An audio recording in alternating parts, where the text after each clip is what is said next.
Coming up on this podcast, we preview the reigning premiers, the Brisbane Lions. Geez, they're going to be good again in the 2025 season.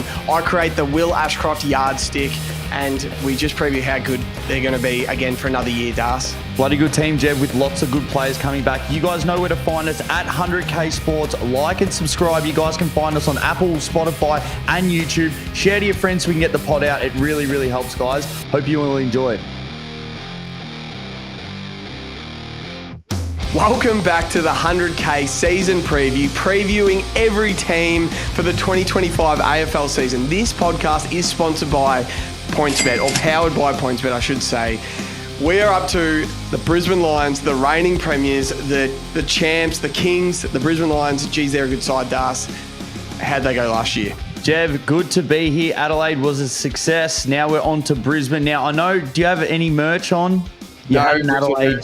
No, you didn't. So I've done my best. Reese Beast Mode Matheson. I've got the peakiest Jordan hat on that I could find. So this is all I could get. So last year, Jev, so a bit of a wrap up. If anyone was living under a rock or they're new to AFL, this is how they went. So they started the year zipping 3. They lost to Carlton, Freo and Collingwood, not to mention all the injuries. So they had Dobe went down, Kitty Coleman and Lincoln McCarthy, all ACLs. That all happened early. Up to round 9, Jev, they were 3-5-1. I think people forget that. Then they went on a 10. They won 10 games out of their next 11. They end up finishing 5th on the ladder. So 14-8-1 to finish off the year. They smacked the Blues in week 1 of the finals. A gutsy win over the Giants with massive help from Ashcroft and Daniher. Brilliance.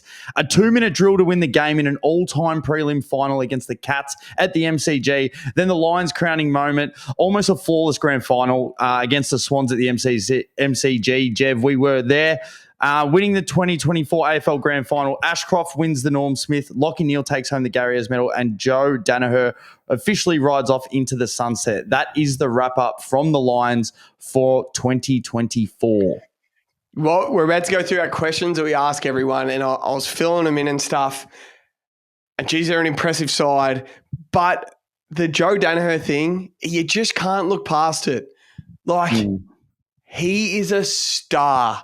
He nearly started next year. I know he doesn't necessarily have the personality and it doesn't feel like he's got the, let's just say the Lance Franklin of him of I'm the fucking man, chest out, kick me the footy, I'm the best forward in the comp. But he started the year, if he was playing, he started the year as what? Number 1 or number 2. He probably jumped ahead of Charlie Curnow after his final series last year. He was unbelievable. And as you said, his last, I was going to save this for the Carlton one, but I will let you know, as far as goal kicking, he's averaged the second most equal second most the last 4 years. So he's averaging 51 goals. He just kicks sausages. He does. And what he did to Sam Taylor in that final, where he just took those 2 big marks and just went back and slotted them. That's all-time legendary stuff. That's moments. He was a good player, but this moment in a final, must-win final, he took 2 huge marks, went back and kicked them both on the best defender in the comp. It's just, he's such a good player. But let's get into it, Dars. Yep. The first question, competition A-graders. How many competition A-graders do the Brisbane Lions have? Yeah, I've just gone the captains. So you could argue the other ones because I reckon they're right there as well. But Lachie Neale and Harris Andrews, they have been a body of work the last 3, 4, 5 years. They've been so consistent. Harris Andrews, after he got the phone call, Jev, from our mate in the grand final, he's been good up until then. Had a really good year last year, and obviously really wanted to prove a point coming into this season. And obviously with the injuries going down, you had other guys come in like Starcevic, Lester, and he just ran the show. He was still the quarterback. He was the captain of the defense as well as the team. And I don't think we really have to say much else about Lachie Neale. He's just phenomenal. Everyone comes with him. He's just super clean. A lot of the touches, we say, if you're not a big footy fan and then you look at the stats after the game, you're like, how did he have 30? It's all inside. It's all in tight. It's one touch, in and out. But clean as a whistle. Yeah, so I've got Lachie Neale, Harris Andrews. Jev, what about you? Yeah, I basically agree with you, but I've just started a new thing. So we've got competition A graders. I've created competition diamonds. There's only 5 competition diamonds in this league, and Lachie Neale is one of them. He's one of the 5 competition diamonds. I honestly feel these 5 players are in a separate category to themselves, and we know who they are, but we'll get to them as we get to each team. Lachie Neale's now added a premiership, a Gary Ayres medal to his resume. He's just a stud. Watching him grand final day was just so impressive, the way he was moving. And then Harris Andrews. Well, I was critical of Harris Andrews. I've got him as a competition A grade as well. And then he was just a brick fucking wall grand final day. He was so good. And it's like, I know you and me agree, and we actually don't know much more, but we all think the top 3 key defenders in the comp, we basically agree, are Wiedering, Samtow, and Harris Andrews. You can pick your order after that, but he's in that big 3 that would just be a gun for any club. So, yeah, my 2 competition A-graders and one of my competition diamonds are Lachie Neale and Harris Andrews. I agree with you, Das. So I reckon on the next one, we can almost just go 1 for 1. You go first. Now, there can be so many in this team, but position A-graders, who do you have in this category? I'll go first. Dane Zorko is a position A-grader. He was All-Australian halfback last year. He was fucking sensational for like a 35-year-old or however old he was.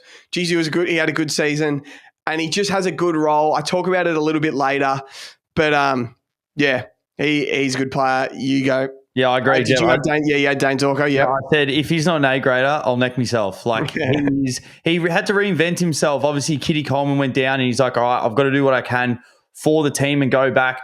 And I feel when we talk about position A-graders, even though he's older, we can't almost predict, oh, no, he might drop off. We're not in that game. It's like until we see it, then you go down. It's like everyone's saying LeBron at 30, oh, he'll drop off. He'll drop off. Until they do, they're still there. And obviously winning an All-Australian last year helps.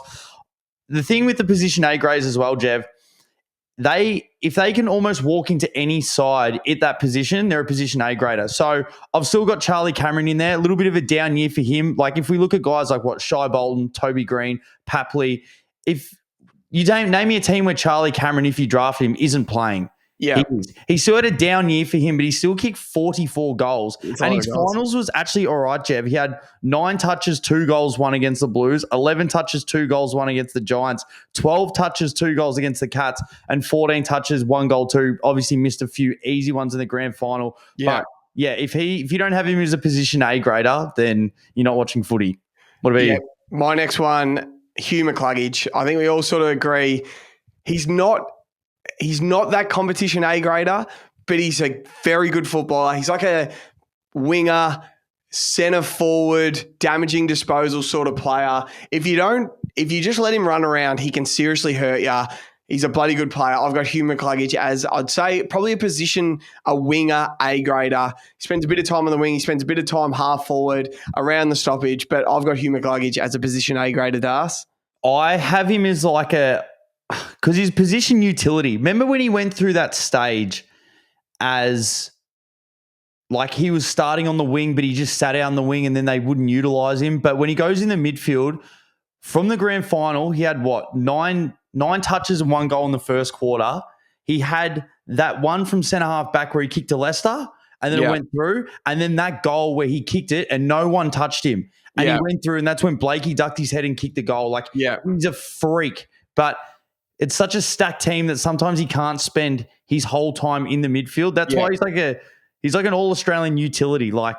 And he will do his team role. Yeah, who else you got? You go next one. He has to be in there.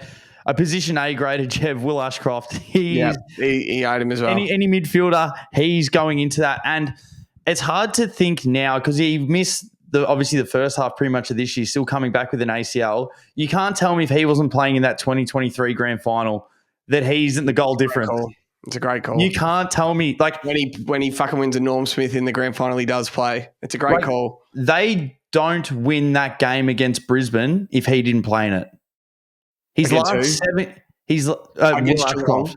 Ashcroft's game, against the Giants. Yes. In that semi-final. He had 27 touches. Him and Daniher carried them. And his last 7 games of the year, he was averaging 26 touches. Obviously finished here with 30 and 1 in just a perfect grand final. And you look at him there. So the back end of the year when he wasn't playing, Brisbane were okay. And then the first half of last year, how bad were they? As soon as they inject him back in the side, he's like, it's scary to think what they would have done in that 2023 grand final. Who else do you got? Yeah, I got one more. I'm not sure if you had him in. I got Brandon Starcevic, Das. He is an A-grade back pocket at just dominating small forwards. I think he's just too big and strong for a lot of small forwards. He got Papley grand final day. He kept Stengel goalless in the prelim. And I can't remember who he played on against the Giants, but Binger had 0 goals, 19 touches, and Darcy Jones had 7 touches and no impact. He's elite at what he does. He's elite at just being the man that puts himself on the most dangerous small forwards in the planet. And he's so big and strong, and he was so good grand final day. I think he is an A-grade back pocket. Brandon Starcevic is the Braden Maynard of Nick Smith's, basically. He is a good player. I don't know really how else to describe him. He's just so good at his job. I remember when he did his calf throughout the year and they were average for a couple of weeks. He's so important to him. I rate him. I'm not sure if you would have had him as high as position A-graded, but maybe it's because as a local footballer, I was just a back pocket and I appreciate him. Yeah, we should have a segment called The Best Wallets of the year. The best back pockets of the year. In the back pocket. Now, I had him in the next segment, Jev, as a notable role player, and I probably didn't think about it as much, but it wasn't until I said the thing about Charlie Cameron. They're a position A-grader if they can walk into any side at that position, and he probably does. And I think he had such a good final series on the back of the 2023 where he got embarrassed by Bobby Hill. He got sat on. Bobby Hill running ragged. So true. The exact opposite this final series. He embarrassed Tom Papley. Yeah, he literally clamped everyone. So, yeah, that's good. All right, next segment, we got the notable role players. So, obviously, when you're winning a grand final or you've been playing in the last 2, you've obviously got a lot of role players. Is there anyone in particular you want to talk about? Do you want to list off a lot of names? Yeah, so I'll go. This is the one we went nuts on Collingwood last year because they were the reigning premiers, and I'm going to sort of go nuts again in a way. First of all, I'll go Josh Dunkley and Jared Berry. Yep. They just plant themselves on the opposition's guns. Like Josh Dunkley he'll stand on Heaney or he'll stand on Cripps, and then he always has his 20 touches. He pops up for a goal. They're the unselfish midfielders that make teams great. And they're like, you need these sort of players to win premierships. And Jared Berry and Josh Dunkley just do it for the Brisbane Lions because they know Ashcroft is now like the guy and they know Lachie Neale's the guy. And it's like, they're like, righto, let these two cook, which is exactly what they did grand final day, and we'll just make sure Warner and Heaney don't cook as well. And they just cool them down and they get their 20 touches. They both kicked a goal grand final day. They're my first two. Who you got? Yeah, I had Kev, I heard both of those written down. I had Starcevic written down as just such a role, as we did mention before, an absolute lockdown. Calamar-Chi, Jev, he sort of just had to, for so much of the season, he had to block. He just had to tackle and put on pressure. Well, him and Lohman. And then he just found himself that game, was it round 18 against the Swans, where he got that goal off the half just from being in the right spot. And his whole final series was phenomenal. Yeah. It's like there was so many eyes on Joe, and he just, sometimes when you're that role player, especially as that small forward, whether you're hybrid, you might run up and down all day and you don't touch it. Other times, it's your time. Like, it just falls in your lap. And it looks like he's done all the team things. And I feel for these players, when they do the team roles, when it is paying off for him, it looks so easy. You're like, where did he come from? It's probably because he put 2 blocks up the field, broke away from his man, and then got out the back. So, he's same thing. He's a perfect forward that you would have in your side. You look at him a few years ago and he looked washed. I think who was a Gold Coast didn't want him. He's gone to Brisbane and he's been awesome for him. Anyone else? Oh, just Ryan Lester, Noah Answorth, Jackson Payne. These guys, I could go over dinner tonight and sit next to them, and I wouldn't recognize and know who they are. But they're the guys that defend like their life depends on it. So Harris Andrews and Dane Zorko can do what they do. So the reason we call Harris Andrews a position A grader is because what Jackson Payne does. And the reason Dane Zorko made All-Australian is because what Noah Answorth and Ryan Lester do. And that's, if you heard Chris Fagan after they won the grand final going on media tours and stuff, he was praising them as much as any other player because It's just that role of like, we just need you back there saving goals and then get the ball into Zorko's hands and let him cook. Try and free Harris Andrews up. He'll mark anything. So like, yeah, they're just the unheralded guys that are the reason teams win premierships, and you just can't deny it because we all fucking watched it. Are Leicester, Ainsworth and Payne the AFL's version of Finner's Gag's chop? There's only like 7 people get that gag. Back at our local footy club, when we were under 19s, there used to be a back line. You know, you read from the back pockets first. The twos coach would get up on Thursday night dinners.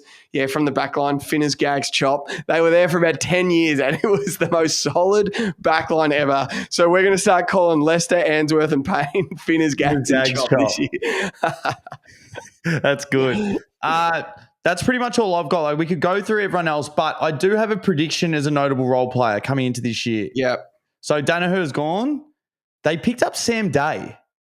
Yeah, who was an inaugural Gold Coast Sun. He was there from the start. So I'm really interested to see, because he's not as springy. Like, how are they going to play around him? Is he just going to try and decoy and take the number one? Is that his job? So I'm really interested to see what role, because I don't see him coming out and kicking 51 goals.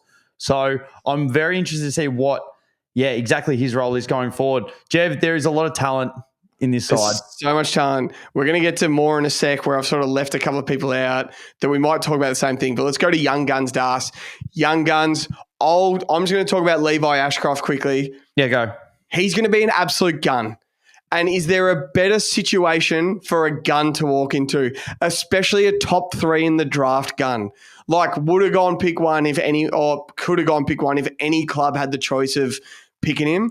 But now he gets to go into the reigning premiers. It's basically Dacos. He gets to go into the reigning premiers and just sort of slot onto a half forward line and just learn and be out there. And he can go through his lumps and his bad moments, but they're going to be good enough to protect him. He's going to be, and then you're going to see him cook some games, and he's going to be so good for him.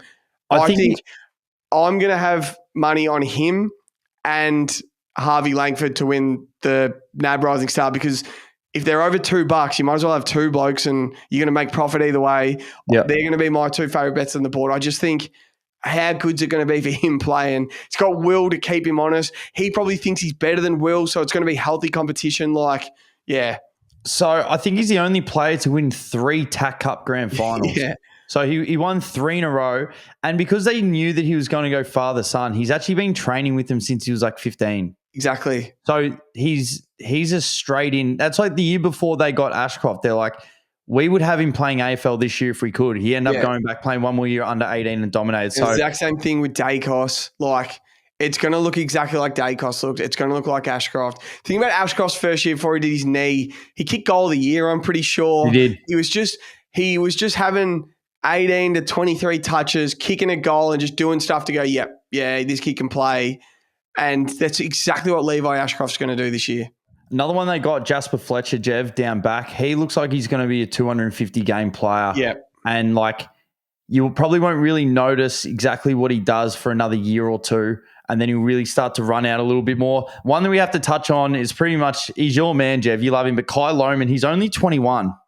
Yeah. He's only 21 years old. He obviously loves the moment. Well, with his brother before the grand final, does he get nervous? He's like, no, he actually, he wants the footy in his hands. Yeah. Kick 4 goals in the first 2 quarters. Yeah. Really turn the game on its head early. He's so electrifying, and you needed a couple of spark plugs within each side. Like, Cameron can get going, and now he can get going. Yeah. Most teams usually only have one. Like, you've got Papley, you've got other guys like Haywood and a couple of your midfielders that can inject, but he wants it. He actually wants the moment. So he's going to be a big one. The only other one I really want to talk about, which I don't know where he's going to play, Jev, they drafted Henry Smith. So you probably have no idea who that is. So he went a little bit later, but they're going to be using him, or hoping to, in the future as a replacement for Joe Daniher. So he can play big forward, he can play ruck, but he's not going to take the one. As I said, that's why Sam Day's in, I think, to probably start early. He'll probably cut his teeth in the twos a little bit more, but Henry Smith is one that you guys need to hear about. Do you have anyone else? Nah, that's basically it. They're just good, and they're a bit older. Well, I've got one more. Logan McDonald Morris. He loves his Maccas, and ever since he came in, so now he's won a grand final. So what confidence does that bring you? Yep. So they do have a good crop of young kids. Can you imagine another 5-6 years' time? Yeah. When like Levi Ashcroft and Will Ashcroft could be one and like the best players in the comp, both of them both playing for the Lions. Crazy. Next question, depth, Das. I've got a lot on this, so you can go first if you want. Yeah, so the Lions, we know that they've been able to find their feet when they had to down back. They had injuries and they got guys to step up, do their job, and then they came through. But my big one is now that Joe Daniher is gone, I'm just interested to see, I sort of mentioned before, how their structure is going to be going forward. Like, obviously, they've had that big key pillar, but are they going to go small ball a little bit more? They've got Sam Day. Is Hipwood going to take the one? Is Henry Smith, I mentioned, going to take that one? Or are we going to see Cam Rayner go forward and play out of the cage? Yeah. Because they've got so much midfield power. I know he's a gun, but that's I'm just really interested to see how that really works out this year. Look, they're one of the highest scoring teams in the AFL the last 2 or 3 years, so I'm sure they'll be fine. But I'm just interested to see with Joe Daniher gone, what that actually looks like. Yeah. What about you? Yeah, I'm going to talk about their small forward depth because I watched them absolutely torture the Swans for 2 hours on grand final day, all their small forwards. Kyle Lohmann will be a position A grader by this time next year. Like, kid's a fucking star. He's a star. Charlie Cameron was so stiff not to be one of my position A graders. He's still a star and one of the most dangerous men on the planet. Cam Rayner, he's the point of difference out of their small forwards. He's the powerful, impossible to tackle, goes to stoppages, breaks a tackle, takes a hanger on Nick Blakey's head. Like, he's the one that's a bit different. And then Cal Archie is just a role-playing, hard-working, hard matchup gun. They're going to have Lincoln McCarthy coming back from a knee. The more I look at it, Bailey. Yeah, I reckon no team can really match up on all four of them. And one of them will always get off the chain. And I reckon the premiership Collingwood Magpies were similar with Jamie Elliott, Jack Ginnivan, Bobby Hill and Bo McCreary. And now, so they won the flag. And then the next year it's Kyle Lohmann, Cam Rayner, Cal Archie, Charlie Cameron. I reckon the Hawks will be similar this year. And I hope the Swans are similar. But you think if you have a good, healthy, deep midfield, which is exactly what the Lions do. And these guys don't need to start floating up and becoming midfielders, and they can just be forward half guns, and they just, all their energy goes to just being, once the ball's past center, they're just dangerous, they're fast, they're hard to match up on. All these guys can play that. You drop Levi Ashcroft in there as well. Like, they're going to be so, so dangerous. These small forward depth where they're going to go, our defense is sound, our midfield is sound. Yes, we've lost Joe Daniher, but if we get it in there and we just let these guys show flair and cook, goals are going to come because you just can't match up on all four of them. No team can match up on all four of them. So all five of them. It could be Hipwood and five smalls. And as you said, Cam Rayner's the Dustin Martin, the biggest sort of player when Danger goes and sits down there. So, yeah, they're going to be good. You can just tell. Yeah, I think gone are the days kicking in long and May and Lever are back there, or Darcy Moore's back there and Jeremy Howe. If you're playing small, play dirty ball. Keep it down, keep it low, move quick, kick it out in front, and just let them work to their craft. Don't be predictable. And I think that a lot of teams are seeing that now. You see the last couple of years against Melbourne, just don't kick it up there. Gawn goes back there as well. So just don't do it. So, yeah, absolutely love that. Jev, let's get into a couple of markets. So it's a market segment. Dark Horse All-Australian. Is there anyone that stands out to you? I haven't got the odds right now, but I'm going my guy Kyle Lohmann. I have to.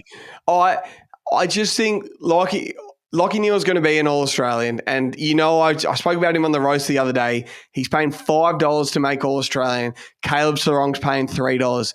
There is not an argument on the planet Earth to us that Caleb Sarong is a better player than Lockie Neal. You can't make that argument. One has 2 Brownlows, a premiership, a Gary Ayres medal. He's good every single game. The other isn't. So I just think Lockie Neal is such a better player. He's 5-1 to make All-Australian. 5-1 is nearly saying dark horse, but I'd love to see Kyle Lohmann kick 45 goals and get in the squad of 40. I don't think he's going to make it. I'll get his odds up now. He's at 13-1. 13-1. It's going to be bloody hard for him to make it. And then the other one is Will Ashcroft. He's a star. We spoke about him before. $4 is he? That's cheap. So you remember last year, and the people that listen will remember this. We had the Western Bulldogs line. How you rate team is if they're better than the Western Bulldogs or if they're worse than the Western Bulldogs. Will Ashcroft is the new barometer. And I got you this one the other day. At Carlton this year, would you rather Sam Walsh or Will Ashcroft? And it's a bloody hard question, isn't it? It's a hard question. You go Pat Dangerfield or Will Ashcroft at the Cats. Who would you rather for this year? Connor Rosie or Will Ashcroft? Who would Port Adelaide rather this year? He is the new barometer of like, all right, pick your favourite midfielder and who would you rather have? Errol Goulden or Will Ashcroft this year? Like, he's the guy that's like, everyone knows he's turning 21 this year. He's just won a Norm Smith. His stock is only rising. He's only getting better. Like, jump on him now or, yeah, he's just going to be an absolute, how high is his ceiling sort of thing. Who is your dark horse All-Australian, Dobe? It's scary. He's turning 21. He's one of the best in the league. So I've gone back again. It's a little bit of a prediction because I couldn't really find anyone that jumped out. But going off the fact that Brisbane had an All-Australian in the halfback line last year, if he can stay healthy, Jev, why not Kitty Coleman at 13-1 if he takes that position? If Zorko takes a little bit of a seat, a little bit more of a leadership role and let him do what he does. So he's only 24 as well. I know it's always a little bit hard coming off an ACL, but he dominated the Blues in that prelim. And in the grand final, he had 26 touches against the Pies. Yeah. 23 were kicks. That's Kitty Coleman football. That is use your foot, let that do the talking. So I'm interested to see how he go. He tends to slow the game down, doesn't he? It's like, some people get it and they just fire it off really quick. He'll get it, sit back with it, and you're like, oh, he's slowing up the play. But then he just puts some through ball through in a key hole, and then they're off. So he's obviously football IQ super high, and he uses it extremely well. So 13-1 to be an All-Australian halfback, Jev. That's what I've gone with. Another one we probably missed in depth, but I can talk about now, is Oscar McInerney and then Darcy Fort just stepping in grand final day and playing well. Like, Oscar McInerney's a good player. I remember I said, we were looking at the ruckman market at All-Australian. He's like 8th on the list at like 11-1, I'm pretty sure.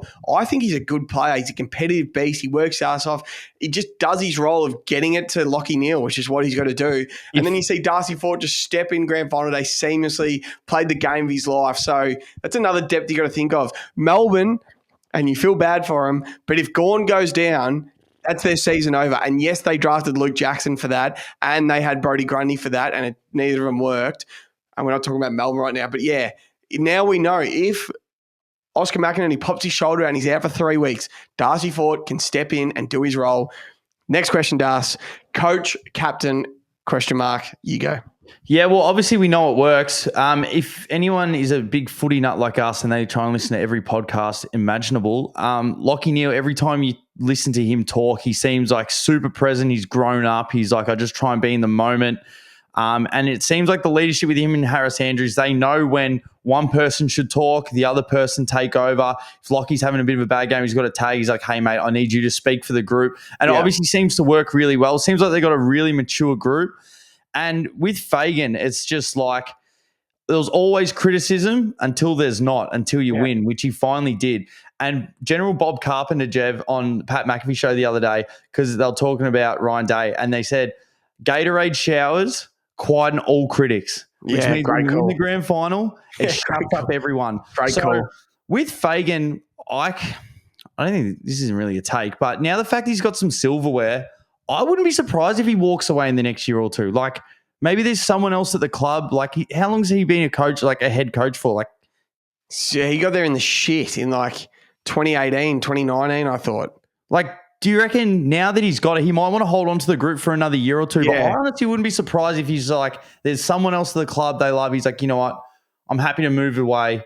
And then someone else takes over in a year or two. But I think the monkey's off the back. Can you imagine if they lost another grand final? How demoralizing that would be. It's just like Gatorade showers silence all critics. And I just think that it works really well. But yeah, I wouldn't be surprised if they try and come up with a bit of a succession plan for the next few years. Yeah, coach captain for me, number one in the comp. And I don't think you can really argue. As I said, Harris Andrews, a top 3 key back in the league. And then Lachie Neale wears the crown at the moment for best player in the comp. Spoiler alert, he's going to be number one on my pyramid first round. I think he wears the crown as the best player in the competition. It's a bit of an NFL and a bit of an NBA-ness. But if you're the bloke that stands on the podium at the end of the year, when we all sort of know you're top 3, top 5 player in the comp, it's like, yeah, you're the guy next year. It was Dacos last year, went into the competition as the best player. I think Lachie Neale goes into the season the best player. And then, Chris Fagan just won a premiership from 5th, came back from the Clouds twice in the finals against GWS and the Cats, and then had the perfect performance grand final day. Like, they've got it. They've got it. So you just really can't argue that. We just ripped Matty Nix and Jordan Dawson, but now it's nothing but praise for those three. They've got it down. Dane Zorko also pitches in to help. He's just a bit of a flog, so he's not named as captain anymore.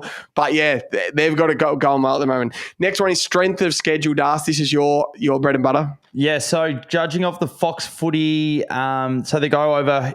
Depends on where you finish, how many top 6 teams you play or bottom 6 teams. So no surprise, Jev, they've got the hardest schedule ranked out of any team. So they've got the 18th ranked schedule. No surprise there. Some home games, Jev. They've obviously got the Cats round 1, which they're heavy favourites. I think they're still 17 points, 3 goals. We just had an all-time prelim, so I can't believe it's that much. Surely Geelong will keep it a little bit closer than what we think. Then they've got the Pies, they've got the Giants, they've got the Swans and the Hawks at home later in the year. There is a market, though, Jev, before you jump in with any of their schedule games.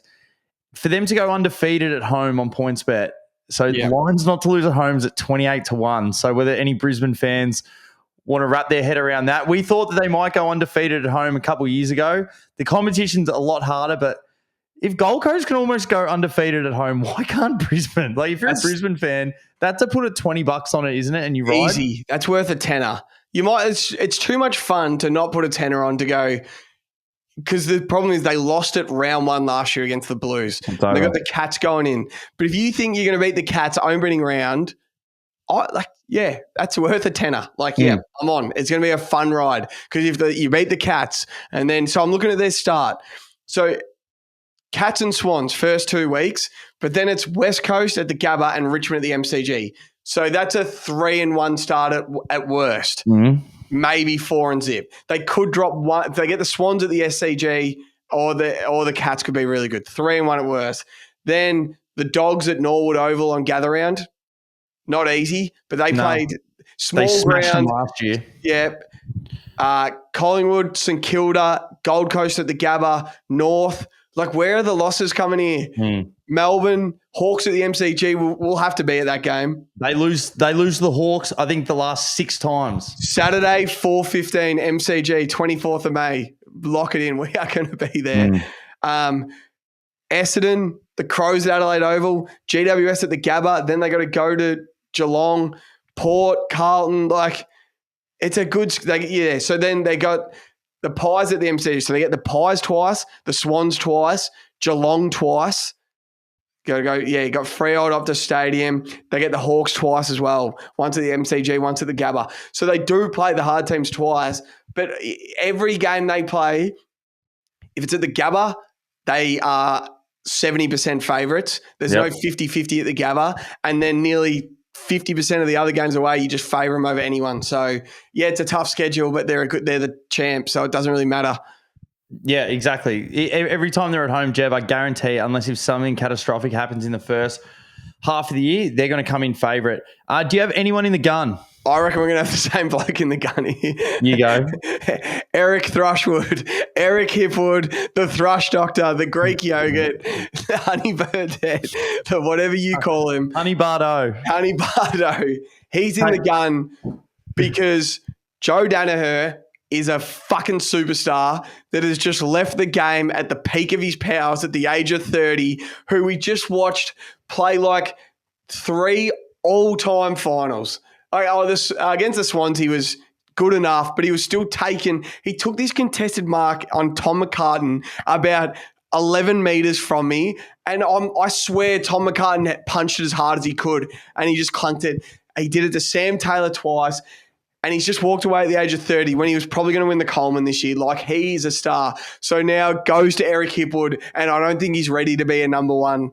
I don't think he's good enough to be a number one, but he's going to be the number one. So Thrushwood, your man, our man, he's in my gun of can you do it?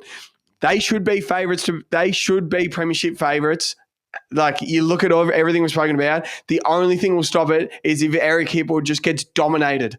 So he's in my gun. You, Das? I've got two. I've got the Curators at the Gabba. Can we just soften it up a touch? I don't want to see another ACL. No more ACLs. Let's get everyone out on the park fit and firing for this entire season. But nah, Jev, I'm going to go another forward. I'm going to put Cam Rayner in the gun. He was in the pyramid for a little bit last year. He's 25 years old. He had, 18 and 2 goals in the prelim. He kicked pretty much that sealer. He kicked 14 goals over a 6-game span last year. But then he had so many games where he just goes missing. He has to take the bull by the horns, doesn't he? Like, just step up. You are in your prime. There is a spot there or there's a role there, whether it's the dusty role that we've seen. He can rove. He can, take people to the cube. But he has to have, an all-Australian caliber season. He's been at the club. He's one of the mature ages now. He's one of the leaders, and he's got all the tools, Jev, and I'm sick of him not using them every week. How many times, how many bad games do you see Dangerfield have, unless if he's injured? Like when Fife was going through his prime, when you look through any of the greats, when Dane Swan was on a run even, he was just dominating games. You can't tell me he's not fit and firing and ready to go. He has to have his best season of all time. This isn't in the gun as well. I hear because he's the sort of guy that feels like he carried on the premiership celebrations a bit too much. The Geordie, the goalie type, where he doesn't come back fit enough. I don't know this. I'm just saying he just feels like that sort of guy to me. And I'm just hoping he doesn't come back not fit enough, or you just hear those stories, or he has a niggle for the whole year. That exactly as Jordan to go. So I fucking hear you, Das. Next one we do is best bet. What is the best bet in the board for the Brisbane Lions? I've got it up here. I'm just going to quickly go through some markets from PointsBet because they're legit all good bets. Premiership, 7-1. They should be the favourites. To make the grand final, $3.50. Sure. Minor premiership, $6.50 to finish on top. I think it's the next one. To make the top 4, $2. To make the top 8, $1.25. Least wins, no, it's silly. 251 to 1. That's not happening. Not on that. Then their over-under is 14.5 at $1.85, $1.90 for the under, $1.85 for the over. They couldn't have had a worse season last year, Das, and they won 14 games. That feels like an over, doesn't it? Yeah. Whereas we both agreed the Crows is under. That feels like an over on the Lions. Take the over 14.5. I like to make the grand final at $3.50. I like to make the top 4 at $2, and I like a sprinkle on the premiership at $7. They're the team to beat. But it's happened the last 2 years. The premiers always fall off. Geelong fell off. Collingwood fell off. Can I read you something? Yes. I did it the other day. So I had the best bet on the board as them to make the top 4. $2-1. I like the extra little bit of value rather than the $1.85, but we do have a page. I will give them a shout out. Nerds for Life Supercoach. So they do updates every couple of days wherever they hear. Brisbane preseason training. This is 2 days ago, Jeb. Kitty Coleman is unlikely to miss unfortunately likely to miss round 0 and round 1 due to a setback. Dane Zorko still playing defense. Levi Ashcroft with the rehab group after minor surgery on his shoulder over the summer. Lockie Neal did not take part in training, just still with the rehab group. Will Ashcroft been pushing himself, Jev, at training and looking good. So maybe the All-Australian at $4 sounds like the one. Lincoln McCarthy looked to come back after a big off-season, obviously being injured. Tom Doeday's putting a horrid injury-riddled first season at the Lions behind him, and it looks like he will be travelling fit for round 0. And then they've just got Smith, Rayner, Hipwood, Starcevic are also in the rehab group. I've tell you what might be the best bet. The Brisbane Lions VFL side to win the premiership. Can we bet on the VFL? Yeah, we can definitely bet on the VFL. Can we go have a look we got to have a look what they're paying? You're naming so many guys. Like, how are they going to fit into this grand final day side? I know they've only lost Daniher, but like Doedee, Lincoln McCarthy, Kitty Coleman, Levi Ashcroft. Like, these are all good players coming in. This young guy you're talking about, Harris Smith or whatever his name is. Yeah, He'll have to cut his all teeth. going to just be players. I'm pretty sure they're already good in the VFL as well. They've got guys everywhere. So Yeah. So does Beast Mode still play in their VFL no, side? I think he's into bodybuilding now. He's a big dude. Blasting gear. So let's get into it. What is their floor of wins? Their absolute, if they have a dog's breakfast of a year, they did at the start of last year, but they straightened it up. Like what's the absolute floor that can happen to Brisbane? So 14 wins and a draw last year, 14, 8 and a draw and 1. And they weren't that good last year. They just got hot for that 9 or 10 weeks. So let's say the 9 or 10 weeks doesn't happen, but they're a little better at the start. The floor is like the absolute floor is like 12, 13. They're still winning 10 at the Gabba, aren't they? And then they're going to beat West Coast and all these teams and Richmond at the MCG. Their floor is like 13 wins for mine, 12, 13. What about you? Yeah, I had 12. So you hear the premiership hangovers. When they happen, teams just miss out on finals. They don't bottom out. So I wrote 12 wins and just miss out on finals. Like at the absolute worst, what have you got their ceiling in? Like when you scroll through the games, because this is how we always do it. Usually you go floor, you go through like, I guess we'll give them a loss there, give them a loss there. Then when you go back and do the ceiling, how many wins do you have them? So in 2023, they were 17 wins, second on the ladder when they lost to Collingwood. And then they've gone 2024, 14 wins. What? I reckon they're going to have that little bit of like all these guys coming back from rehab. I can see them having a slower start. Yeah, their ceiling's 18. They can be an 18-win team easily.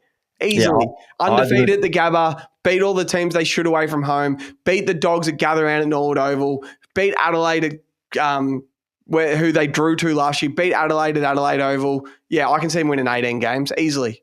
Yeah, I had them at 17, 18 wins. If they all stay healthy, everything goes. So I think this is the big one. We always pretty much finish with the over-under, 14.5 wins. We went Adelaide under 11.5. Yeah. We're going to go Brisbane. Over 14.5. Sure. And then if you're a mad Brisbane supporter and we're putting on a multi, my first leg, I'll go first, Lachie Neale to make the All-Australian at 5-1. It is a great multi-leg to build around. If you're a Brisbane fan, you got to think they make top 4. So Brisbane top 4 at 2-1. And if they're making top 4, they're hitting their over 14.5. Brisbane over 14.5 at $1.85. What's that? 5 times 2 is 10 times $1.80, so it's 18-1 for Lachie Neale to basically just make the All-Australian. That's what it feels like. That's all we need. So we'll go to points where, remember, with these bets, they're team lover bets. We don't know if we can put them on. We'll ask. If we can, we'll let you guys know about it. See it on our Instagram. We'll let you know. So Lachie Neale to win the Brown. Lachie Neale All-Australian at $5. Them to make top 4 at $2 and to hit their over at 14.5. I like it, Jeff. That's a good bet, Das. That is good. That is the Brisbane Lions. Also, next is Carlton. Sorry. Yeah, next one is Carlton, guys. Make sure you like, subscribe. It helps us out. Make sure you share with as many people. If you know someone loves Brisbane, send them this way. Obviously, it's a little bit harder to roast teams that win like the grand final or really good teams. When we start to get into the lower teams, trust me, there's going to be a lot more jokes, but it's hard to joke about a team that's so good. So the only joke we had about them is them going to Vegas and pretty much all breaking up with their misses, and then they came back and turned it around. But yeah, and leave us some feedback in the comments. We love the feedback. If you want to roast me. I can take it. And send this to a mate that's a Brisbane supporter. Tell your mum to subscribe on her phone and send her a photo of her in her sundress. Thank you, Das. That is the Brisbane Lions. Up next, Carlton. Let's go. What are you prepared to lose today? For free and confidential support, call the number on the screen or visit the website.